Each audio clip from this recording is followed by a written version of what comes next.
Ya, ini mungkin kekhawatiran masyarakat, Bang Fahri. KPK beralih status pegawai menjadi ASN, tidak ditakuti, nggak galak lagi. Benar nggak seperti itu?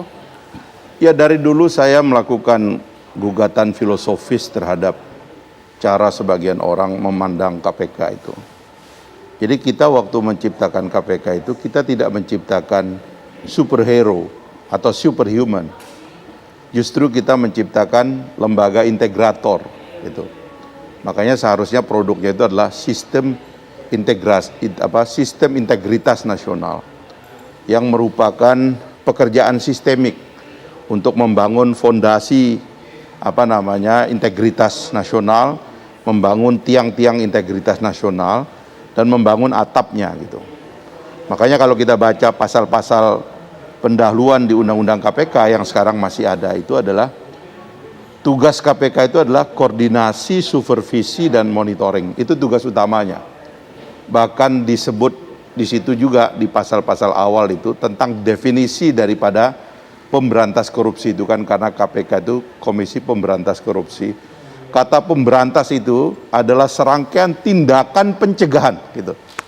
Jadi sebenarnya yang kita mau buat ini sebenarnya pencipta harmoni institusi yang berasal dari tradisi otoriter yang korup ya, power tends to corrupt, absolute power corrupt absolutely, ini pindah menjadi check and balance system gitu loh. Sehingga yang kita ciptakan tahun 2002 sebenarnya itu adalah dengan maksud menjaga koordinasi, supervisi dan monitoring terhadap lembaga, sehingga muncullah orkestra supaya korupsi kita hadapi bersama-sama dalam transisi ini gitu loh. Jadi semata-mata kita tidak menciptakan satu lembaga jagoan, itu keliru tuh cara berpikirnya dari awal. Jadi sebagian pihak yang ingin menciptakan public hero, jagoan, ya kan? Kalau di dalam filmnya Marvel pokoknya jago-jago inilah kira-kira begitu. Itu keliru cara berpikirnya. Justru yang diperlukan adalah tenaga yang bisa mengorkestrasi bahwa pada semua lembaga harus ada perbaikan. Dan caranya adalah koordinasi, supervisi, monitoring. Bahkan saya pernah mengusulkan KPK harusnya berkoordinasi rutin dengan presiden. Bahkan saya pernah mengatakan KPK harusnya menjadi semacam wakil presiden kedua, sehingga dia bekerja sama dengan presiden untuk menata sistem. Sebab ongkos satu kursi pimpinan KPK itu, kalau kita hitung ya 5 komisioner tuh biaya panselnya itu sekitar 800 juta. Jadi satu kursi itu ya 100 juta lebih. Tapi harga satu kursi presiden itu 25 triliun. Karena itu yang sebenarnya punya kewenangan besar dalam pemberantasan korupsi bukan KPK, tapi presiden sebagai penanggung jawab sistem.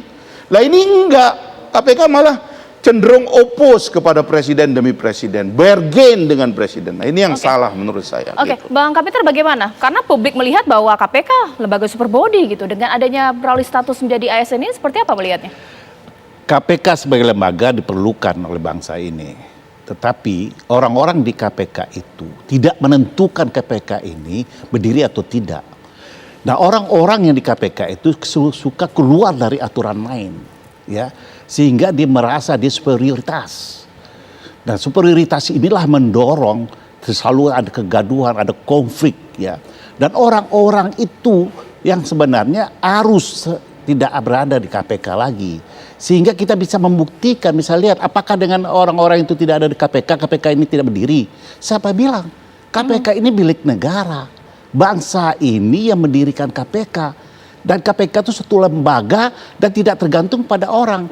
Yang saya heran kenapa orang itu terus bertahan, orang-orang yang merasa hebat ini tetap bertahan. Apa kepentingan di KPK?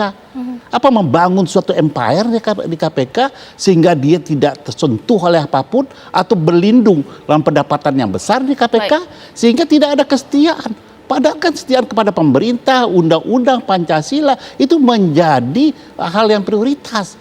Nah kita lihat sekarang kondisi seperti ini. Ribut masalah yang sepele begini. Banyak sekali orang yang tidak lulus tes untuk pegawai negeri.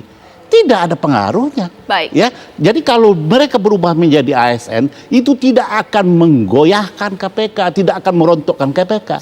Contohnya, sekarang presiden yang selama ini dituduh Baik. anti KPK, anti tidak mendukung penegakan hukum korupsi. Ternyata apa? Ya. Presiden yang memberikan solusi. Ini harus kita apresiasi. Harusnya harus ada konsolidasi ke dalam. Ini malah setelah Presiden ngomong itu nyerang pimpinan KPK. Ini kan integritas seperti ini nggak perlu ada di KPK.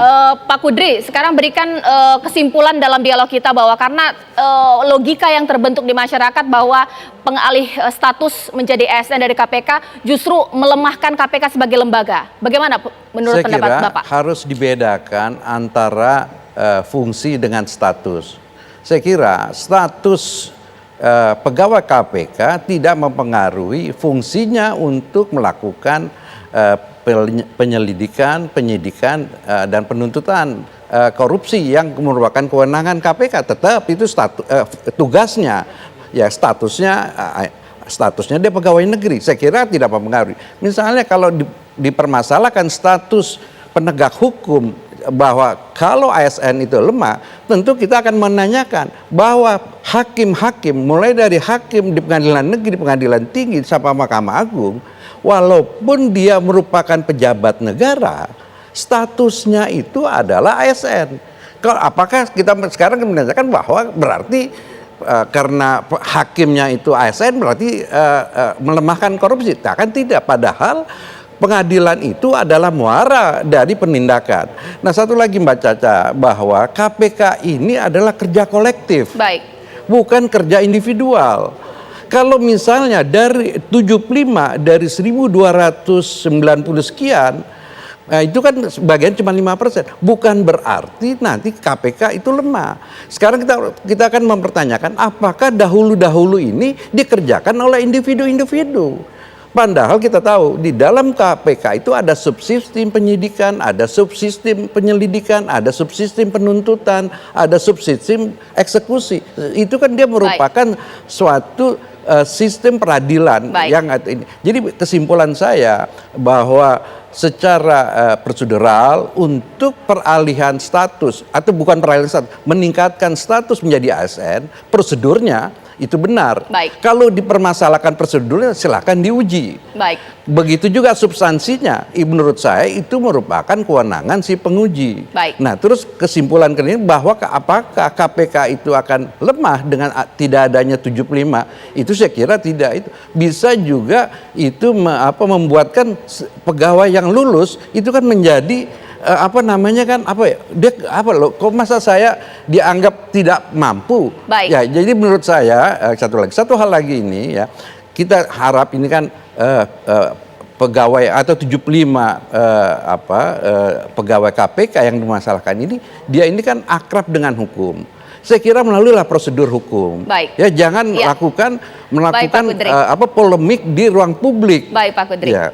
Ya, kita harap bahwa ini menjadi momentum yang baik. Baik, singkat saja Bang. Jadi kalau mari kita lihat ke depan. Betul. Institusi ini sudah punya pengalaman banyak. Betul. Saya kira kita percaya dengan regulasi yang sudah ada dan pimpinan KPK harus ambil lead. Baik. Bahwa lembaga ini akan tetap ada dan bekerja dengan sebaik-baiknya di depan. Saya rasa kita sama, punya kecintaan yang luar biasa kepada KPK. KPK sudah baik, menjadi lebih baik lagi. Nah, terima kasih Bapak-Bapak karena waktu sudah habis. Pak Kudri, Bang Kapitra, Bang Fahri, dan ini menjadi akhir Apa Kabar Indonesia Malam. Sekali lagi saya menutup Apa Kabar Indonesia Malam dengan mengucapkan terima kasih. Assalamualaikum warahmatullahi wabarakatuh.